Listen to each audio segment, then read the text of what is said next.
Okay, so I think we'll get started. I'm going to be talking about temporal information partitioning networks, process network approach to infer ecohydrologic shifts. And there's kind of a companion paper that they also wrote, same authors, and I'll be talking about a little bit of both. They're on the same topic, so. Should be a fairly short presentation. I'm just going to go through some of their motivations, their methods, and a couple examples. So in ecohydrology, systems are related to one another in time. And we want to be able to understand these process interactions and be able to detect previously unknown influences and reveal kind of emergent interactive systems that happen. So one weird example that they give is like temporal synchronization of crickets chirping and blinking fireflies, apparently. So in these situations, knowledge of one system can't explain the whole large-scale effects. We need kind of both systems to be able to understand what's happening. So we're going to be talking about these process networks. They're defined as a network of time-dependent interactions that depict the magnitude and direction of the flow of matter, energy, or information.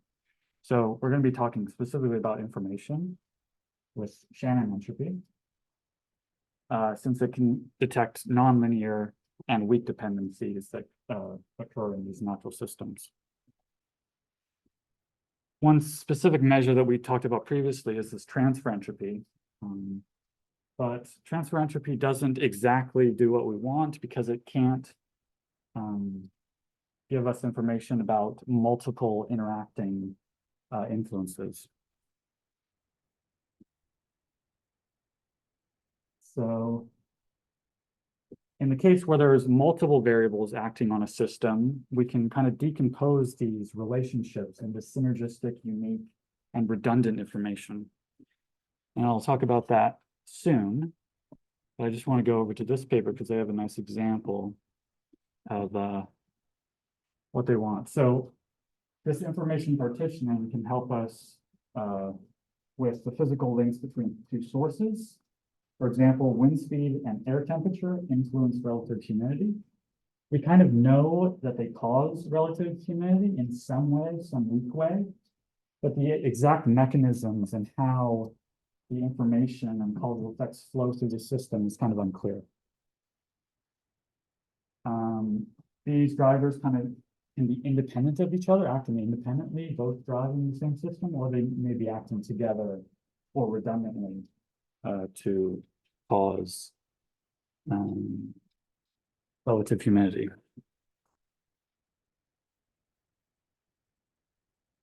So now I want to go back to what synergistic, unique, and redundant information is. So synergistic information is information that only appears when you consider both or a group of variables together. And so they influence the target variables synergistically.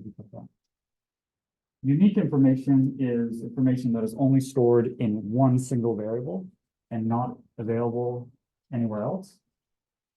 And redundant information is the information that that both systems have about a single target. So clearly, this goes beyond the causal graph and can provide us a deeper understanding of the system in time. So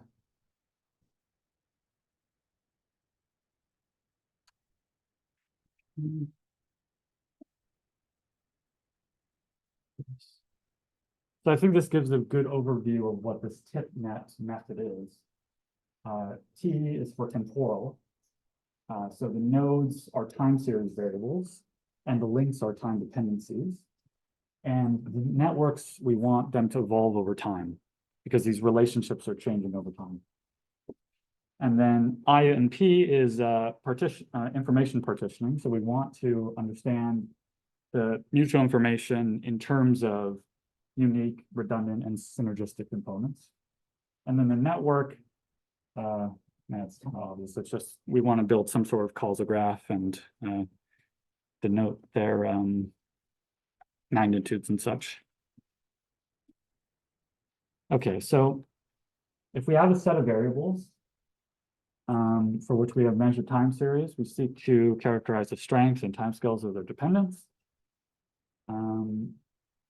Each variable is considered possible target node, and then we look at possible pairs of variables that are influencing that target node. So as we kind of run this algorithm, we're going to be treating each individual feature as a target node and then kind of seeing what influences them so that we can build the full kind of causal graph. To quantify these relationships, they use Shannon entropy, which is given by that sum there. In our cases, all the variables are continuous. And from their methods, I think they are treating them as such. They're not just binning them into some categorical feature. But they give the definitions of entropy and mutual information in terms of the sum. So it's not, this is kind of the discrete case of what the definition is, but it's very similar. You just, if you want the continuous case, you just replace the sum with double integral. So this mutual information is related to the entropy. It's given by the entropy of the target minus the conditional entropy of the target given the source. So it's basically the reduction in uncertainty that some variable gives about the target. And this can be kind of thought of as the difference, it's related to the KL divergence. So it's basically measuring the difference between kind of the joint distribution and the joint distribution if the random variables were independent. So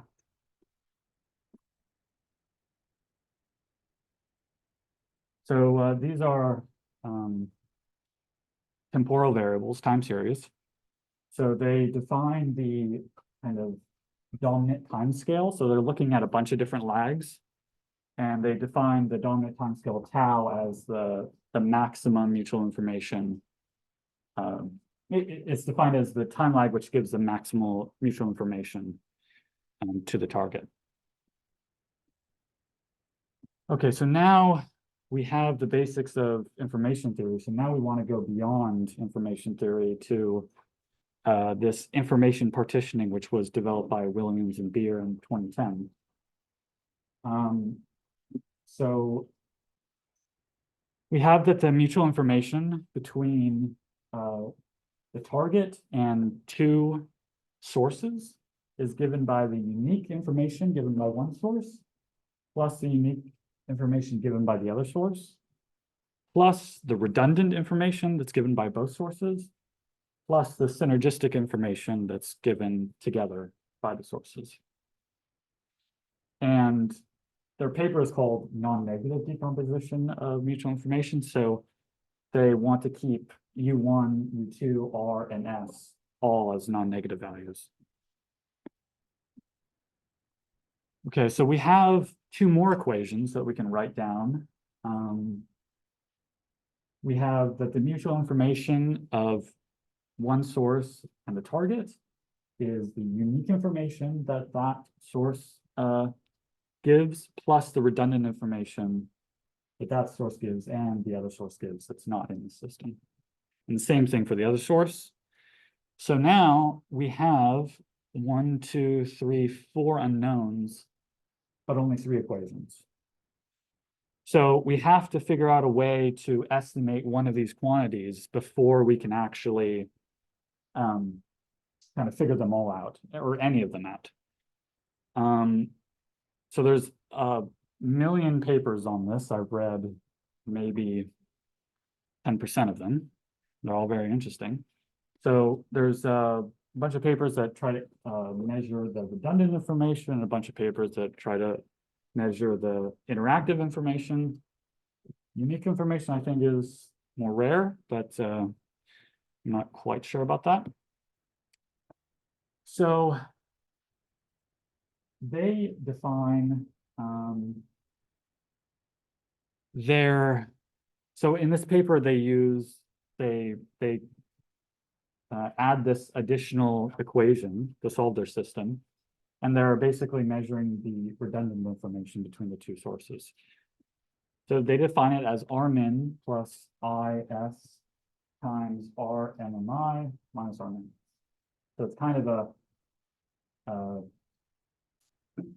weighted average of somewhere between Rmin and RMMI. So Rmin is defined as the minimum redundant information that the system can have. So that's defined as the maximum of 0 and negative interaction information, which is here. So the minimum. The interaction it's not the same, no. So people, I think, developed this interactive information and named it before this other system came out. And the problem with this interactive information is that it conflates the redundancy with the synergy. So it's basically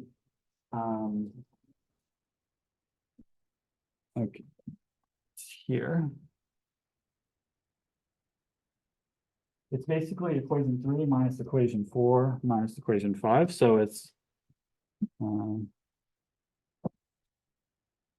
the total information minus the two parts.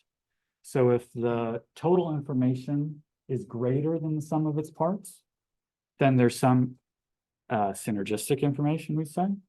And if the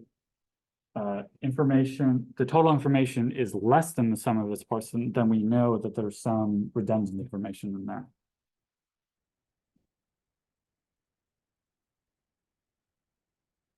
Okay, so the Rmin is defined as that, and then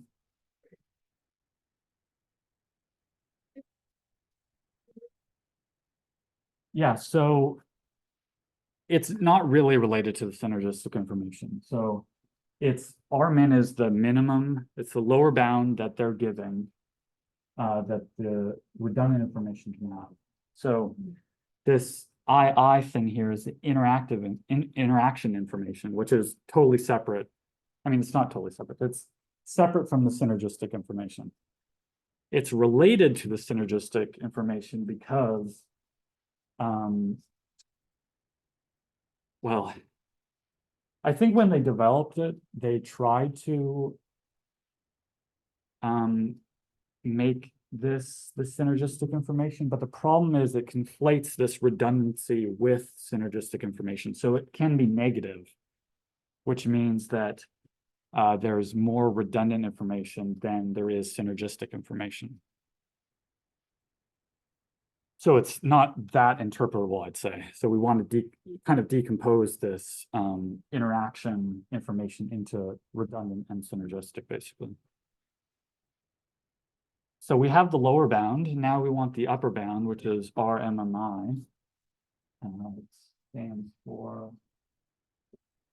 something I can't remember. Minimum mutual information. Okay.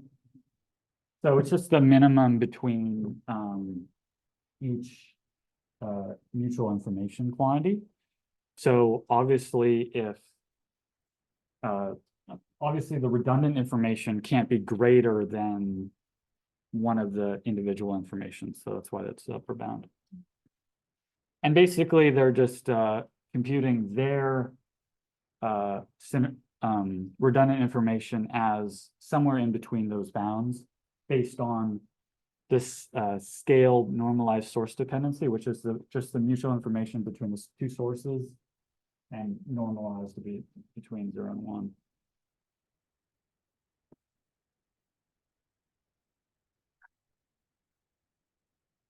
So one thing to note is that information partitioning is basically only done for 2 input variables at a time. So they kind of have this other thing here where they're trying to expand it to more variables. I think you can look at that later if you're interested, but it's not super important for this paper, I think.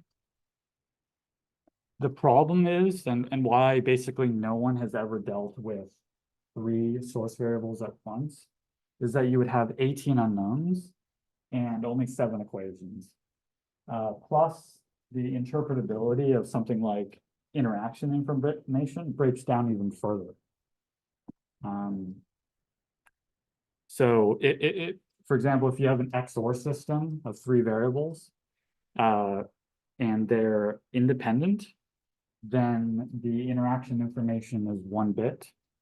And if you have the same system, XOR system, and they're all completely dependent, they're all copies of each other, then the interaction information is still 1 bit. So you really can't get any information about what's going on in the system if it's 3 variables or more, 3 source variables or more.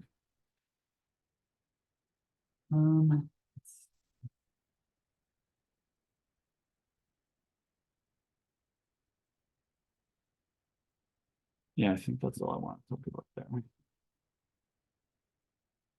Okay, so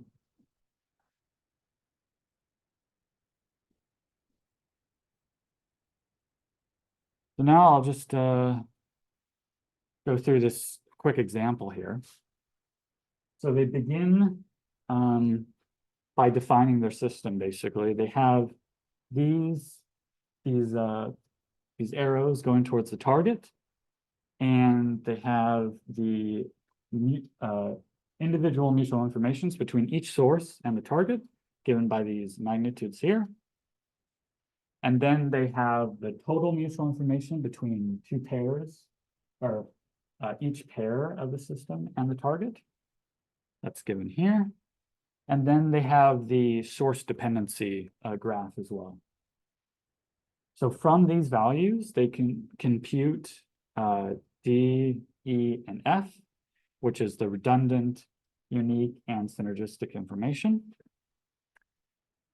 So I'll go through an example here, which is in the table.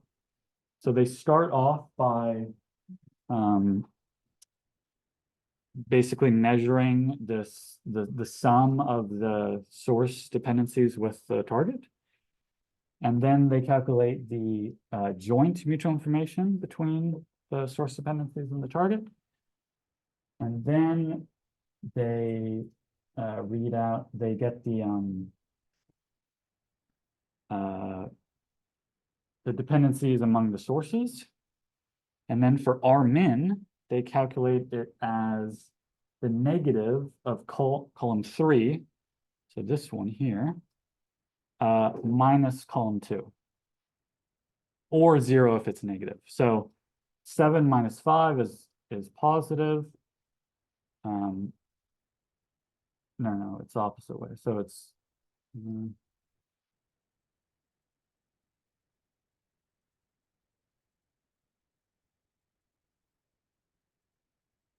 oh yeah, it's a negative of this. So it's 7 minus 5 and then negative, so it's minus 2, and that's negative, so the R min is 0.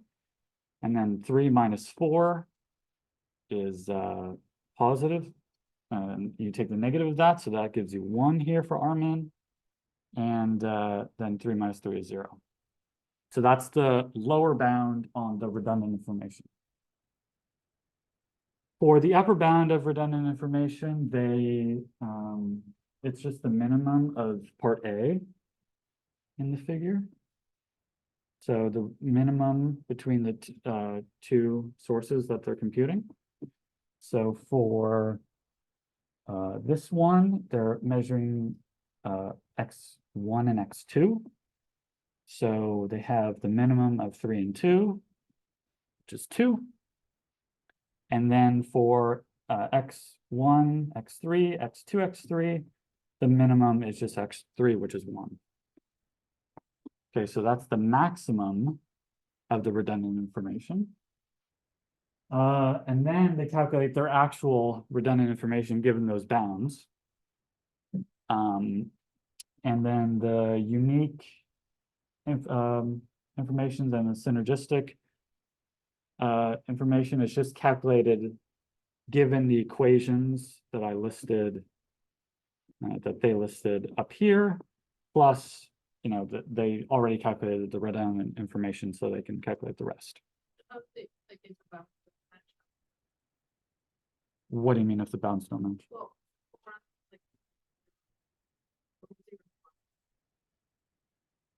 Right, so that they change the bounds. So it's between the bounds and where it is on the bound between the boundaries is based on the normalized source dependency. So if the dependency is high, then you're going to be RMMI. It's going to give you the maximum. And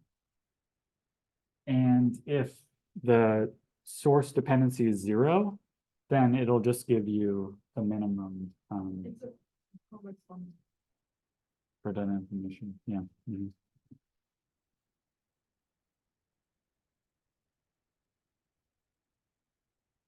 Okay. I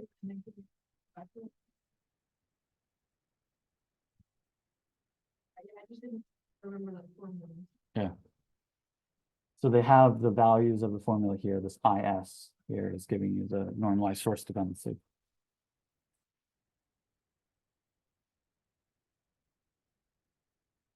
So here they give another example.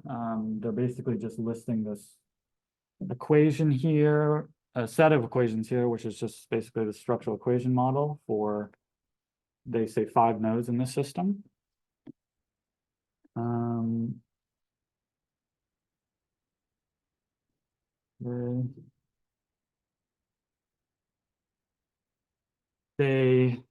Okay, yeah. I'll go over this example down here in this plot, but one thing that we're going to note in this system here is that additive models can produce synergistic information. So in this structural equation model, it's just an additive model among all, it's just functions of all the variables, a sum of functions of the different sources. But we'll see that they give some synergistic information in the system. And that's basically because of the way that mutual information is calculated because of this log term. So this kind of makes it, I don't know, it has to do with the convexity, I think.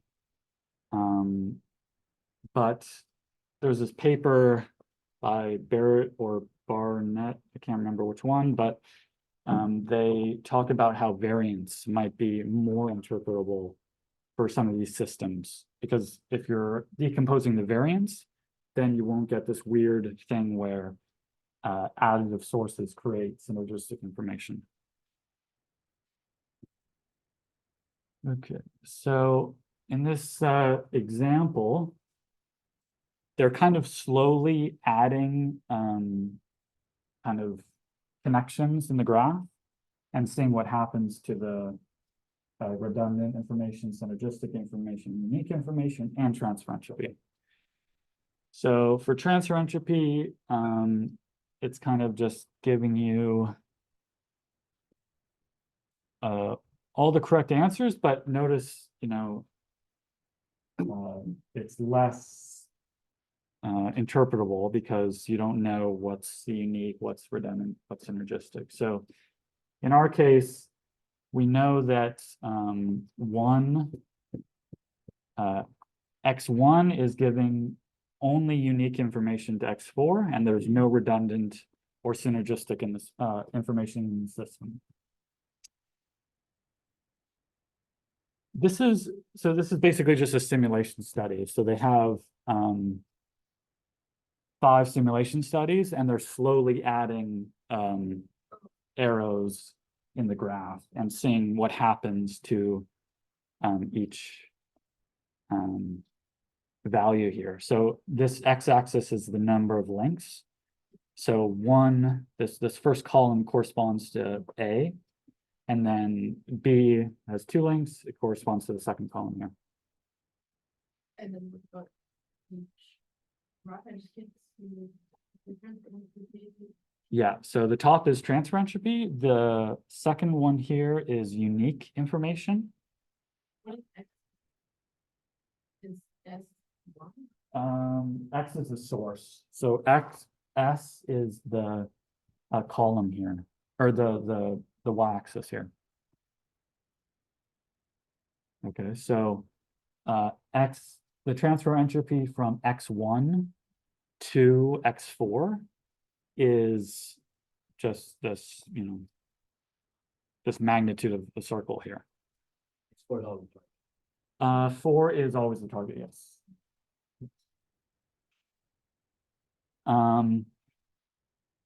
So yeah, so transfer entropy gives you some good information, but when you decompose the information, you can see that sometimes it's unique information, sometimes it's redundant information, sometimes it's synergistic information, and these magnitudes can be different in the different systems. Okay.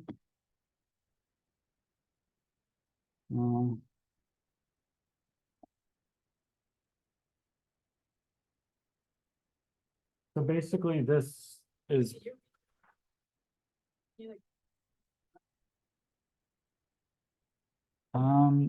so transfer entropy doesn't exactly show you causality, but I mean it's equivalent to Granger causality, and it's pretty close most of the time. So yeah, not exactly, but you can get a good idea most of the time. And about that, so in these ecohydraulic systems,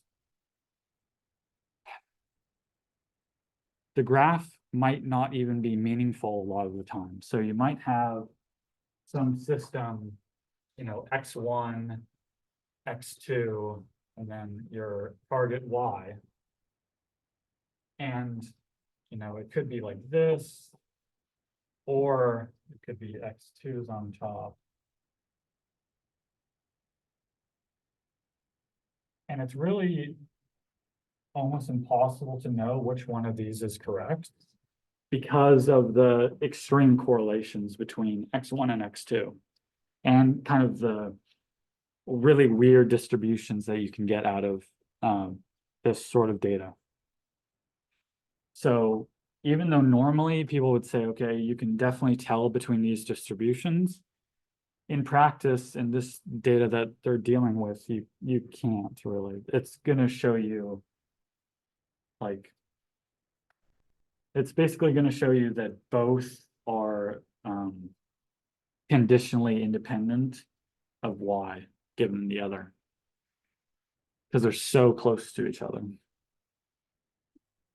You often have like these proxy variables where, they actually give an example here where X1 could be air temperature and X2 could be soil temperature, and these two things can act differently on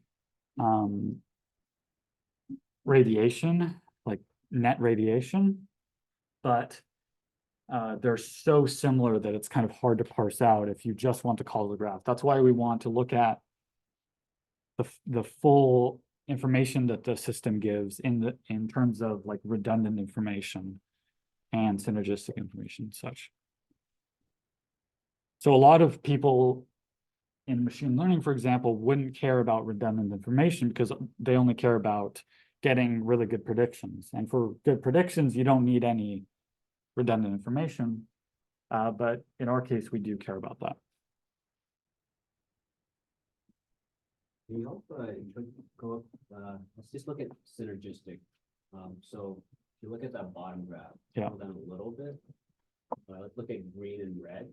Yeah. What does that mean? So there's X2 and X3 help cause X4. And it says number of links 4. how do you interpret that? Number of links 4 just means this graph D here, where there's 4 links. The number of links is just different simulation studies. So you have 1 link here, 2 links here, 3 links here, 4 links here. So we're looking at this graph, data generated by this graph, and the synergistic information is given by here. So X2 and X3 provide synergistic information about X4, and X3 and X4, the angles here is kind of weird, so I can't really tell, but the colors correspond to the lags here as well. So the dominant lag, so they're looking at this tau dominant lag in the time series.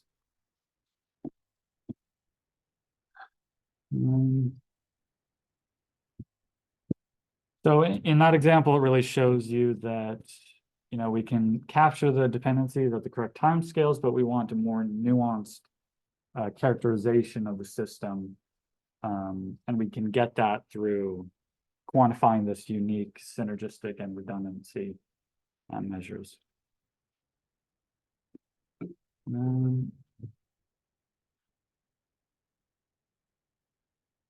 Okay, so they give this applied example to the system over several hours at 1 minute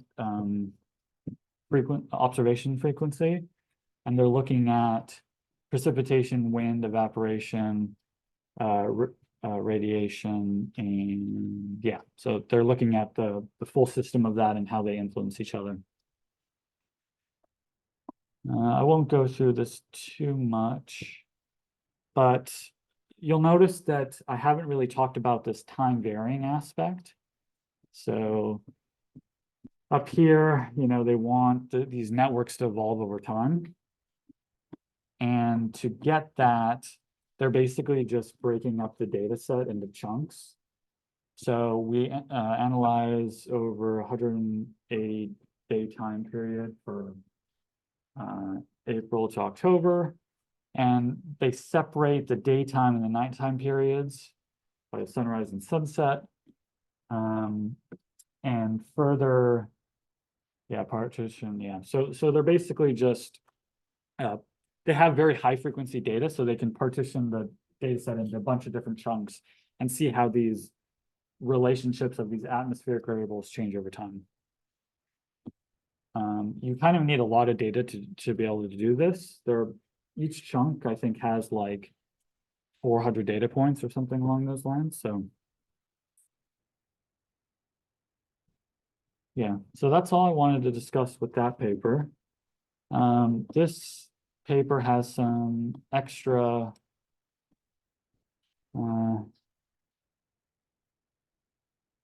information in it. What was the goal here? Was this to do the information decomposition and then try to make graphical structure from it, or you know, graphical structure? You don't really know the graphical structure now. That would be nice if you could infer it, but that's not the overall goal, I'd say. The overall goal is just to get kind of these graphs here, which are not really causal graphs, but they kind of show you the magnitudes of the information flow and the different types of the information flow as well.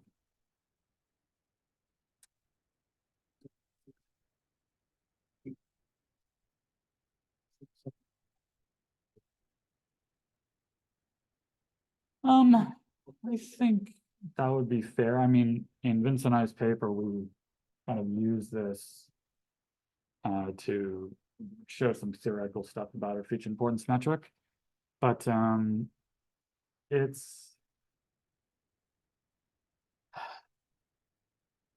can definitely help you choose features, I'd say, and kind of show the influence of features on the target.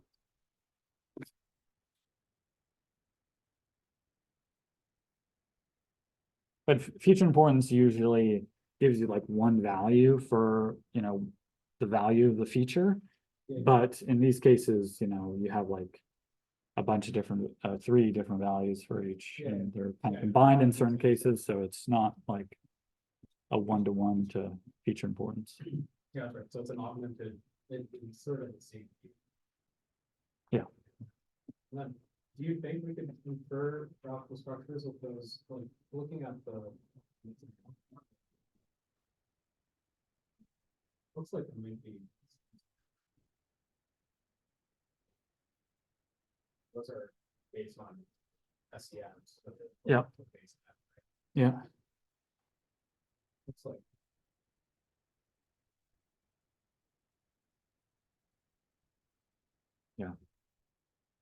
So the problem with, for example, transfer entropy in inferring the causal graph is that you can infer, you can condition on some set and get it to give you transfer entropy, even though the source variable is not at all related to the target. Does that make sense? Sorry, can you define transfer entropy quickly? Transfer entropy is just the conditional mutual information. So it's from here, it's the mutual information between xs and x4 given probably the other variables. Just the other variables. Okay, so it's like h of x4 minus h of x4 given that's. I'm not sure about the H's, but in terms of mutual information, it's just the total information, mutual information with all the variables together, minus the mutual information of all the variables except the one they're measuring transfer entropy on. So the increase in the mutual information once you add, the one that you're measuring.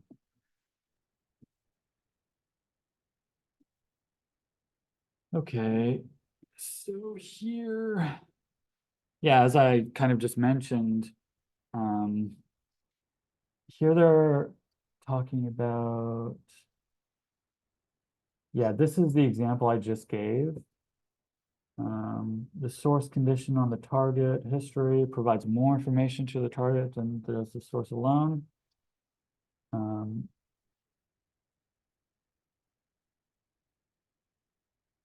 So yeah, there's these weird things that can happen with transfer entropy, and it has to do with what your conditioning set is. And that's kind of a question that I'd like to investigate in future work presentations. I don't have it all in my head right now, but we'll get to it.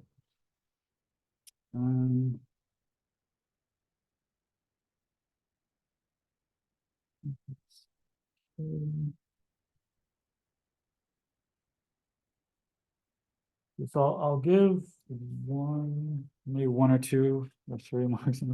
Yeah, we'll just continue with the examples. So here they have two sources that are independent rolls of a six-sided dice. And then the target is just the sum of the two variables. And here they're kind of complaining about the previous measures of redundancy because the independent sources are giving redundant information, and they think that should be impossible. And they show here that their new measure of redundant information is not like that. So if the sources are independent, it should give you very low redundant information. I'm not sure if it always gives you 0 because it's always bounded by R min, and R min could be positive even though the sources are independent. And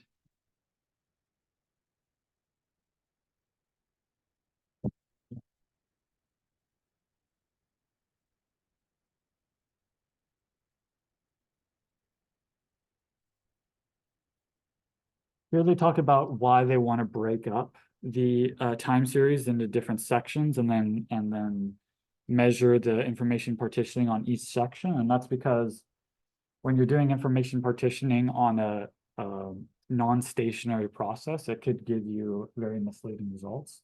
So that's why they want to break them up into kind of like sequences. Because obviously in these atmospheric processes, you have these periodic behaviors and you want to kind of cut them off while they're similar in mean and not changing processes completely. So they give an example here of air temperature before and after sunrise. And with the presence or absence of solar radiation, the relationships between these variables can change completely throughout the day. So.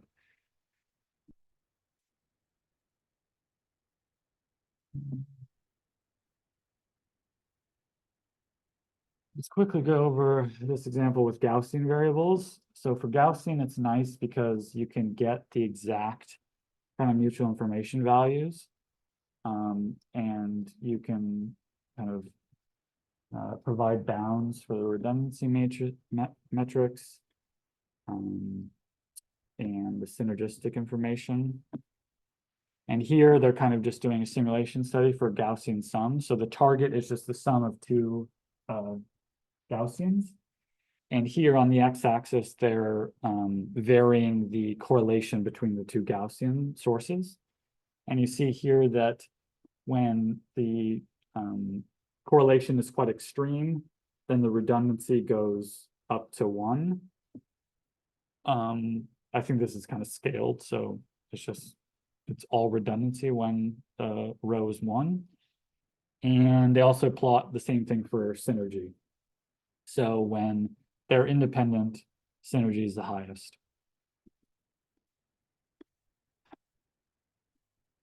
Yeah, I think that's about all I wanted to go over. There's also this time series example where they have this multivariate autoregressive process. And they're showing how when you increase alpha in this process, so we have this time series, x tar is sum of the previous x tar value and the previous source value. And they're kind of weighted in the same way. You have alpha here and alpha here.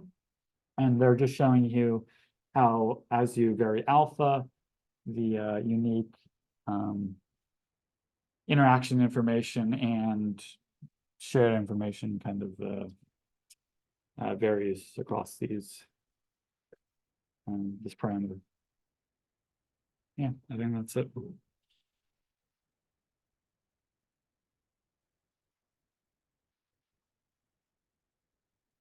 Any questions?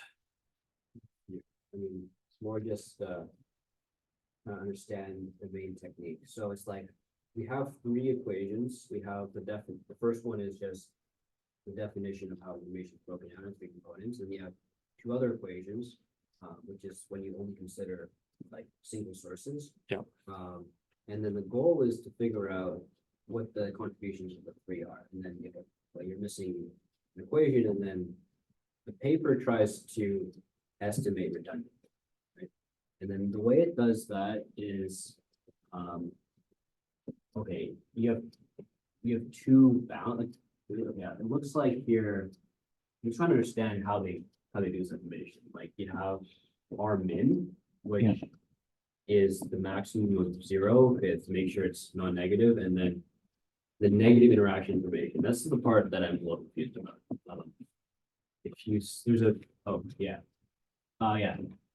Where 2 is the interaction information is equivalent to S minus R. Okay, that if from the last part that makes sense. If you have that 2 is S minus R, then -2 is R minus S, which means that it's a lower bound. Yeah. Do you understand why that's true though?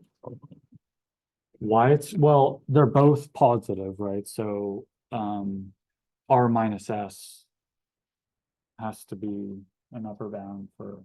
Oh, no, I understand that. Why is R minus S equal, or why is S minus R equal to the interaction? Okay, so this is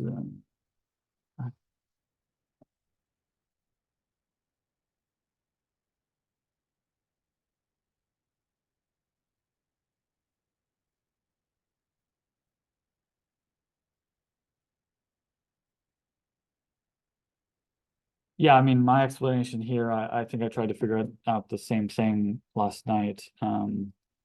It's yeah, like I said, it's just this bound. It's just bounded because of the zero and this.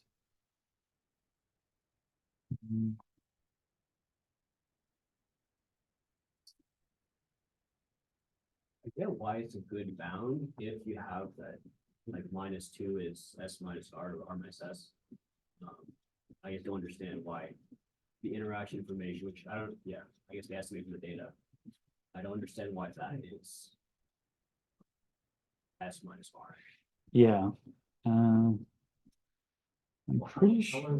how is that information defined? How is the triple information? The triple information is defined as the difference between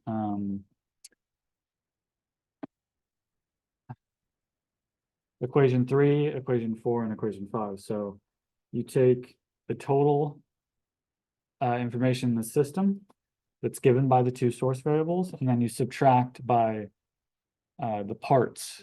So if the system is greater than the sum of its parts, then you know there's synergistic information, right? That makes Yeah. sense. And Yeah. Yeah. It basically just comes down to this interaction information being a trade-off between redundancy and synergistic information, right? So that's what I was discussing with Elena earlier. Oh, no, okay, I think I understand this one. I think they basically defined it for you as S minus R. Yeah, exactly. Now I see that. Using 3.5. Okay, that makes sense. Then they interpolate between that and Yeah. maximum using the dependence measure. I'm not sure if they're explicitly defining it as that. Like if you kind of rewrite these equations, you might get this upper bound out of the equations.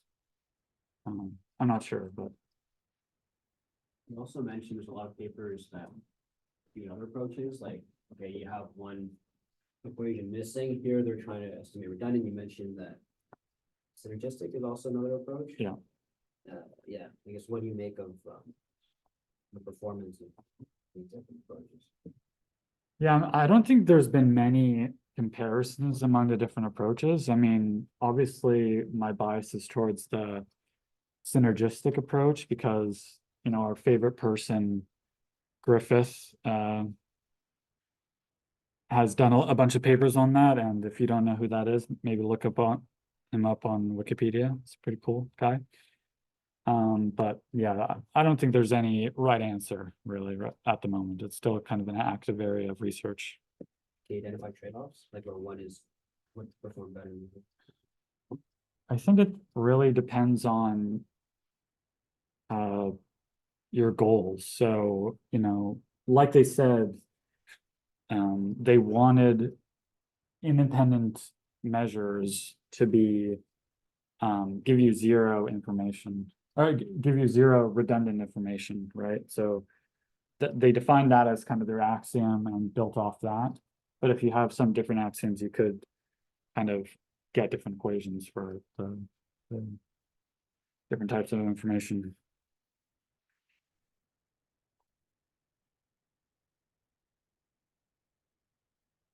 Anything else in chat?